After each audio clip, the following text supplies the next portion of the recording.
Así mi gente, estamos en Hazington 570 Magazine y hoy tocó, señores, lo que es en la persona, la Biblia en la sabiduría de Hazington y de las zonas aledañas. Y hoy vamos a tocar el tema del Sony, donde él es especialista. Con nosotros, Fermín. Fermín, yo te conozco, así que como Así Fermín te es, presento. Fermín Díaz. Dímele, Fermín, un saludo a tu gente primero. Primero que nada, un saludo a todas las personas que sintonizan pues, este programa de Ejército 570 de Magazine y felicitarlos a ustedes por el gran trabajo que están haciendo, difundiendo el mensaje de los nuevos negocios, servicios, gasolinería. Se ha convertido en una, tú sabes que antes había una página amarilla, una guía telefónica, ahora esta es la guía visual de qué hacer en esta región y fuera de ella también. Te felicito. Muchas gracias. Ese público, le debemos todo a ese público ahí, por eso damos todo por ustedes. Ahora nosotros, señores, vamos a atacar en un tema que muchas personas entienden que porque tienen una casa, ya ellos pueden hacer lo que quieran en esa casa. Y tenemos un experto de la universidad que lo trajimos desde allá. ¿Tú estabas dando clase en la universidad, no, Fermín? Ya no. Ya no está dando clase, pero No estaba me dediqué a esto, sí, o sí. te dedicaste porque tuviste el problema. No, sí, y que no se podía, no podía hacer las dos cosas efectivamente. Yo renuncié a hacer la universidad como 7 meses, 8, Ok. para dedicarme exclusivamente a esto. Entonces, las personas que tienen su casa, ¿tienen el derecho de hacer lo que quieran en su casa? Sí y no. Sí, porque tú tienes derecho a hacer algunas cosas dentro de tu casa que cumplan el reglamento, no afuera que alteren la dinámica o el espíritu de la región.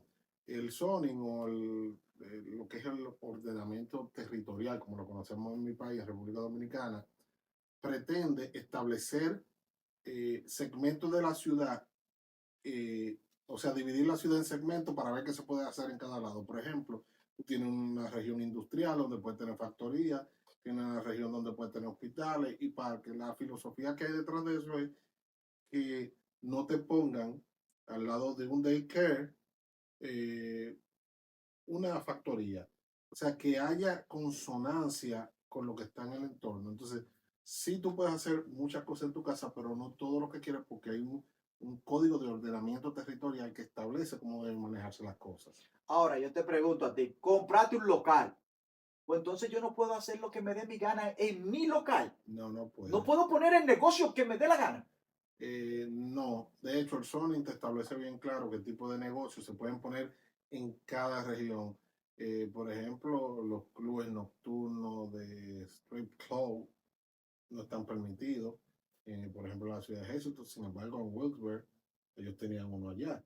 Entonces, tienen que ver la ordenanza específica de cada municipalidad, de que ellos envisionan en su ciudad. Y otra cuestión, hay ciudades muy pequeñas, que esto es algo que se ve muy frecuente, que no tienen una oficina de zoning porque son muy pequeñas y no tienen el personal para administrarlo. ¿Y qué hacen? Esos zoning lo administra el condado. Por ejemplo, en Schuylkill County, New Philadelphia, una municipalidad muy pequeña, y por Carbon, eso lo maneja el condado de Schuylkill, no la municipalidad. Entonces, no es simplemente la municipalidad, sino saber quién administra el zoning donde tú vives. Tú me estás diciendo a mí, entonces, que para tú poder comprar un local o un terreno, tú primero tienes que llamar a un especialista que te evalúe para qué tipo de local, de negocio, tú vas a poner ahí. Yo entiendo, y esta parte no es especulación porque nunca he estado en el proceso, pero yo entiendo que los realtors tienen la experiencia para guiarte y decirte más o menos ese solar o ese pedazo de tierra, qué vocación tiene. Muchas veces yo he visto anuncios de propiedades que están vendiendo, dice comercial, ponen la designación. Ahora, que sea comercial no significa que tú puedas poner todos los comercios, ni que sea residencial que tú puedas hacer todas las residencias. Por ejemplo, en Hazleton, un R1 o R1, ¿cuál es ese término? residencial 1. Ok. O sea, la ciudad se divide como en colores, en diferentes secciones. En un R1, tú no puedes tener dos familias viviendo en un mismo lote. Sin embargo, en un R2, tú sí puedes tener casas duplex. Por eso, si tu casa está en un R2 y es grande, tú puedes hacer una partición para rentar un lado y vivir tú en otro si quieres. Aplatanando todo. R1, ahí te va a encontrar casa de quizá un solo nivel, no va a estar casa duple ni nada No, de puede eso. ser de más de un nivel, pero de Ajá. una sola familia O una sola en el familia. lote. En R2, tú puedes tener dos familias. Oh, esa casa doble. Entonces tú, si quieres una casa doble, te tienes que ir para el R2. ¿Cómo yo sé cuándo es R2? ¿Cómo me ubico? Bueno, hay una cuestión y quiero hacer una salvedad. En el R1, tú puedes solicitar una varianza, porque eso es otro tema que no toqué. Si no está establecido en la ordenanza, o si está la ordenanza lo prohíbe, tú puedes someter, te van a denegar, tú apelas la decisión y lleva una serie de argumentos. Mira, la casa es muy grande, tengo parqueo, esto, estoy pegado de un R2, porque a veces se da que lo que divide un R1 y un R2 es una calle. Entonces tú vas con el argumento y es facultad del zoning, del board, de la junta, aprobarte y denegarte. Pero tú siempre puedes aplicar a lo que tú quieres. Lo que tú puedes estar seguro es que no te van a aprobar a todo lo que tú quieres. Ahora, pregunta picante. En el proceso que tú has visto en los Estados Unidos del zoning, ¿tú crees que es justo o hay que hacer algunas modificaciones? Siempre hay espacio para la modernización, porque muchas de las ordenanzas de zoning están pensadas en filosofía o de ciudades muy grandes o ciudades muy pequeñas. Y eso, el zoning es un documento viviente. Por ejemplo, el zoning de mapa de zoning de Hazleton me parece, si no cambio ya, está en un proceso de cambiar. Es un documento que va cambiando. A veces no es tan rápido como las personas desearían, pero siempre hay espacio para la mejora. Pero tú has visto dentro de tu experiencia que algunos latinos han expresado algunas quejas que tú crees que sea rara, que ha provocado algún incidente. Realmente no. La gente a veces se molesta porque no puede construir tal vez o no puede hacer tan rápido lo que quiere. Pero yo siempre le pongo esto como, o sea, para recordarle, señores, hay un proceso institucional y eso es lo que ha hecho que este país funcione medianamente. O sea, si hay una función es, porque por ejemplo, nosotros como compañía sometemos un plano, no significa que el plano está automáticamente aprobado, es un proceso o de revisión o de curado que vean y dicen, no, esto cambia esto lo otro, siempre hay sugerencias. Entonces, yo creo que nosotros deberíamos sentirnos felices de vivir en un lugar donde haya revisión de todo este tipo de cuestiones porque evita tragedia o las minimiza las posibilidades porque no se toma lo que dice el equipo de nosotros como una verdad, sino que de ahí va a la ciudad tiene un equipo, revisa, algunas ciudades esa función se la pasan a otras compañías de ingeniería, te revisan los planos, te dicen esto sí, esto no, y comienzan a cuestionarte y tú tienes que hacer ajustes. Entonces yo creo que lo que debemos sensibilizarnos y ver en el país que queremos vivir. ¿Qué tanto pesa el apellido, el color o la comunidad a la cual tú perteneces, tu origen dentro de el Sony? Bueno, yo entiendo que no pesa de ninguna manera. Ahora, si hay elementos que pueden facilitar las cosas, por ejemplo, es más fácil para una persona que habla el idioma de que te está atendiendo comunicarte y llevar algunos mensajes. Si tú tienes 50 años en una comunidad y tú haces una apelación y tú conoces todo lo que ha pasado, tú puedes, como hace unos días yo fui a un zoning, había unas personas que tenían muchísimo tiempo viviendo en una casa y querían hacer una extensión y explicaron, mira, esto está aquí, pero mira esto, nosotros tenemos 30 años aquí. Eso facilita no el permiso, sino la comunicación con quienes te tienen que entender cuando es una apelación. Pero en sentido general no creo que eso tenga un peso. Porque otra cuestión, todos los casos de zoning están documentados. El zoning es un organismo cuasi judicial. Si tú no te acuerdas después que el Border Zoning te deniega algo, tú puedes ir a la corte. O sea, es un organismo prácticamente judicial y todas las reuniones del zoning son documentadas. Entonces, si alguien prueba y agarra una reunión, mira, este es lo mismo caso que yo y no me lo aprobaron, eso es una demanda. Yo creo que ninguna ciudad se va a exponer a eso. Ok, entonces yo quiero saber cuál es el proceso paso a paso para entonces solicitar el zoning y ya cuando va el inspector que sigue, ¿cuáles son los pasos? Lo primero es determinar lo que tú vas a hacer. Después que tú determinas, vas a la ciudad, tu municipalidad, busca una aplicación, la llena. Uno de los puntos fundamentales es que la aplicación, en la página número 6, me parece de la de Hazleton, te pide un plano. mientras más detallado sea el plano, ojo, eh, es súper importante porque el zoning no es la fase final. Lo único que hace el zoning es decirte, sí, tú puedes poner esto aquí, no, y las condiciones que están en la ley. No es que al oficial de zoning le dio la gana porque tú eres fulano. No, no, mira, aquí está documentado. Entonces, hay una pregunta, mucha gente dice, pero yo vi esa casa que tiene eso ahí hecho, y yo le digo, ¿hace cuánto tiene eso hecho? Ah, no, a lo mejor muchísimos años. Entonces, se dan situaciones que a veces las cosas se hicieron con una zona, una ordenanza diferente, cuando no se le prestaba tanta atención. Entonces, volviendo al tema, después de que usted llene su aplicación, que tenga un plano bien documentado, el Sony le dice sí o no. Si te dice sí, de ahí tú vas al departamento de código. ¿Qué va a hacer el código? Sony es como tu mamá que tú le digas, mira, yo quiero ir a una fiesta y ella te dice, sí, voy a hablar con tu papá y tu papá te dice, ok, tu mamá dijo que sí, el dinero, ¿dónde lo vas a sacar? Entonces, Sony te aprueba, te dice qué tú puedes hacer en esa región, pero código te dice y revisa las características técnicas del proyecto. Tienen que ir luces así, las columnas tienen que ir así. Entonces, si te aprobaron el Sony, va a revisión de plano. Cuando revisan y te dan el permiso para construir, tú pagas tu impuesto, entonces tú vas a ir una serie de inspección por parte. No es que tú vas a construir y vas a llamar al inspector, mira, ya yo terminé, no. Tú vas a ir por fase, por la eléctrica, la plomería, depende, los rocks, si son a prueba de fuego. Entonces, luego de que todas esas inspecciones estén hechas, el proyecto esté hecho, te dan un permiso de ocupancia, que es el que te autoriza a utilizar el local y está totalmente legal. Ese es el proceso. Ahora, ¿qué pasa si en el zoning no te aprueba? Tú tienes una opción. Puedes revisar con la persona que te asesoró qué otra función puede jugar ese solar, esa casa o ese edificio, o puedes apelar. ¿Qué es una apelación? Una apelación hay un grupo de, como si fuesen jueces, entonces tú le presentas el caso, la documentación, el oficial del zoning le dice por qué fue denegado, y no te va a decir porque tiene apellido tal, porque es así. Te va a decir, bueno, en la sección tal del código esto no está permitido por esto, esto y esto y esto y esto. Entonces no influye nada de los elementos que trajiste ahorita.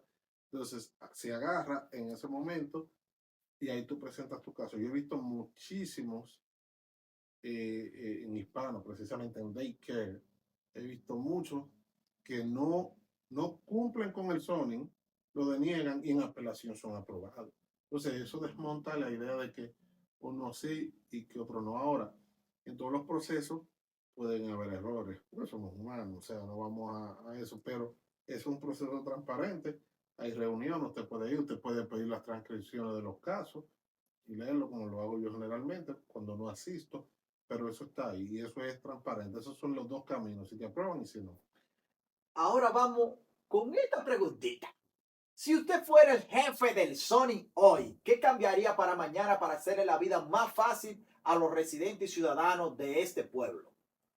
Aquí yo en Hazleton, la aplicación digital, que tú pudieses subir el documento y no tener que ir a la ciudad, por ejemplo, escanear todo, subirle un archivo y que ellos allá lo utilicen. Otra cuestión que yo haría sería como en otras municipalidades que no se entregan planos físicos ya, sino tú mandas el plano digital y toda la interacción viene por ahí. Creo que es la parte que yo veo porque hay información, hay personal que habla inglés, tanto las aplicaciones, los que hablan español, las aplicaciones. Yo creo que dinamizar la parte digital para hacer algunas cosas sin tener que ir a oficina, yo creo que sería bueno. Pues háblanos de tu compañía y de qué, a qué se dedica, cómo lo hace, cómo la gente te puede contactar. Nosotros somos Defects, ingenieros consultores, trabajamos en el tema de estructura, permiso para negocios, tenemos agrimensores por si tienes que poner los pies de tu propiedad,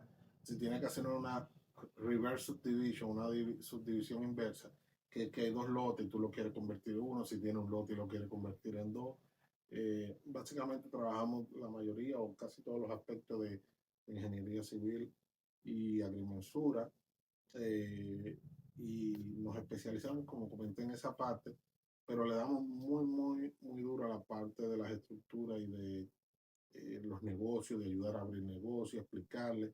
Eh, por la experiencia acumulada en la universidad, que duré 5 años ayudando a abrir negocios, también trato de no irme tan de fondo, sino darle ideas generales a la gente. Por ejemplo, me topé con el caso de una persona que iba a abrir un restaurante y no sabía que necesitaba la certificación CERSEI, no sabía que necesitaba el permiso de agricultura. Entonces, sin involucrarnos exageradamente en esa parte, porque no es la competencia, o sea, no es que no es la competencia, sino es el foco de esta compañía, tratamos de orientarle para que sepan los pasos que deben dar, porque muchas personas quieren abrir algún tipo de negocio y no saben que hay regulaciones específicas para negocios. Por ejemplo, si estás en un salón de uñas, hay ciertos niveles de ventilación que tienen que tener por los olores.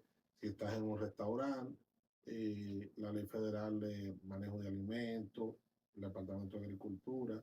Si estás en un daycare, hay un departamento en el estado que regula eso y regula cuántos niños por pie cuadrado, los espacios habitables. Entonces, es importante no solamente proveer un servicio de ingeniería, sino un servicio de explicarle la generalidad a la gente del tipo de negocio que ellos quieren incurrir, cuáles son algunas particularidades y enseñarles dónde deben ir a investigar.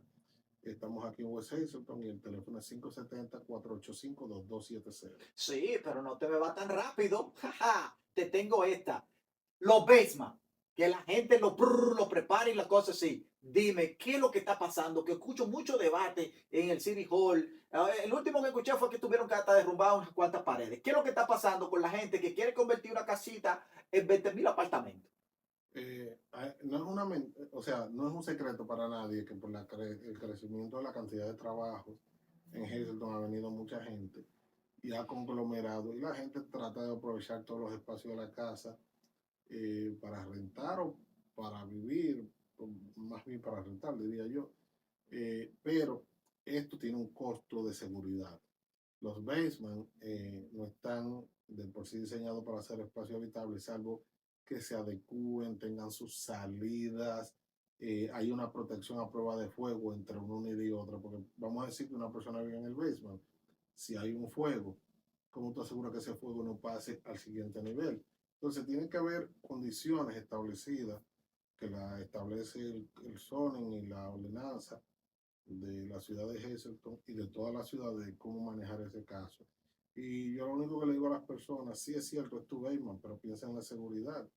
Imagínate que sea tu hijo o tu hija que pueda morir calcinado ahí. Entonces es importante prestar la atención al elemento fundamental que es seguridad. Entonces otro tema que se pone difícil, si tú tienes una casa de 3 niveles, vamos a decir, 2 niveles sobre tierra y el basement, pues está uno arriba, tú vives abajo, y el que vive en el basement son 3 familias, 3 individuos. ¿Cuántos parqueos pone eso en la calle? Entonces eso trae otras complicaciones porque ahí vienen los inviernos, y hay que paliar nieve, que no se puede parar de un lado. Entonces, la planeación o la planificación urbana es más compleja de lo que uno piensa. A veces tú resuelves una cosa por aquí y trae otro problema por allá. Entonces, con eso de los Rayman, simplemente asesórense, vayan a la ciudad. No les recomiendo que lo hagan ilegal, porque de ser descubierto, lo menos malo que le puede pasar es eso, que le mandan a desbaratar, pueden someterlo ante la justicia por construir sin permiso y por muchísimo y por poner en riesgo la vida de los demás. Entonces, esos son riesgos innecesarios. Trata de hacer, yo les recomiendo a todas las personas lo que el marco de la ley le permita. Sí, porque si entra un bombero que vio un plano, que le dio la ciudad, que esa pared no estaba ahí, y aparece esa pared y él se siente bloqueado, no puede salir ni puede salvar a nadie, puede crear un problema. No solamente eso, si él entra por alguna razón y ve y no hay una salida de emergencia como establece, cada unidad habitacional tiene que tener una entrada principal y una salida de emergencia en caso de que puede ser una ventana especial con una dimensión especial. Si no ve eso, ya él sabe que eso es ilegal. Y la responsabilidad delante del Estado, porque él es un miembro del Estado, es reportarlo. Entonces, pero también vamos a hablar de los patios. Tenemos una cantidad de patios que tenemos que tener, de yarda. ¿Es una cantidad específica marcada por la ley o yo puedo construir también dentro de mi yarda? No, depende en qué distrito tú estás, si es R1, R2, R3, comercial, y depende de la municipalidad, te establece el máximo de terreno que tú puedes utilizar. Por ejemplo, en R2 me parece que es como 40%. Tú no puedes construir en más del 40% de tu edificación. Entonces, depende en la región que estés, sí necesita área verde. Eso es eso es sí o sí, pero depende, vuelvo y te digo, en qué distrito tú estés. Y también eso te regula los linderos, qué tan lejos tú debes estar de las otras propiedades. No, otra pregunta que te va a interesar a ti. ¿Los garages los puedo convertir en un apartamento? Depende. ¿De qué depende? Depende en qué distrito estés, depende cuánta área tenga el garage. Básicamente de eso, lo principal es esto, área, parqueo. Tú no puedes incrementar la cantidad de unidades habitacionales en un solar, en un lote, sin proveer parqueo. Y lo otro es que, digamos que tienes el área de parqueo, que es grande, y lo va a poner, vamos a decir que el garaje es lo suficientemente grande, o lo puede construir arriba para no ocupar más terreno horizontalmente. La otra cuestión es que tienen que saber que tienen que tener utilidades separadas, agua separada y luz separada. El SUAR te lo pueden permitir, dependiendo del caso, porque es una inversión grandísima, pero esos elementos deben estar separados. Bueno, señores, escuchamos del 0 al 100 del Sony aquí en Hessington con el profesor, la sabiduría, la enciclopedia, el chat GPT humano. Fermín, lo más fuerte, señores. Esto lo vamos a tener en Hessington 570 Magazine, una revista que viene para todo, para llevarle contenido de calidad. Así que también lo vamos a poder ver en Hessington 570 en internet y en toda nuestra plataforma, porque venimos con el YouTube encendido, activo. Fermín, muchas gracias por estar aquí con nosotros. Vamos a traer cuál será el próximo tema. ¿Cuál será el próximo tema interesante para la gente? Señores, ustedes vieron el nivel de conocimiento que tiene. Nunca estuvo como yo. Yo estoy leyendo aquí para la pregunta, pero él no, es totalmente de la mente. Es decir, humanos como ese que usted tiene que llevar su proyecto. Vaya a esa empresa para que lo puedan asesorar. Yo tengo una sobrina que ya sabe el nombre, no lo voy a decir, pero compró una propiedad para tener un tipo de negocio y le dijeron, no, usted puede poner este negocio y ese no. Entonces, hay que investigar primero antes de hacer la inversión, porque ya la inversión está hecha, porque te puede matar el ánimo de invertir. Así que antes de invertir, asesórate con... Fermín Díaz. No, la compañía. Oh, Difex Ingenieros Consultores, perdón. Ya ustedes saben, señores, la compañía estamos activos. Y si quieres hablarlo con Fermín, es un comunicador y un comunitario de alta gama. Te dieron la llave de allá de San Pedro. Gracias. Ya ustedes saben, mi gente, estamos aquí para ustedes.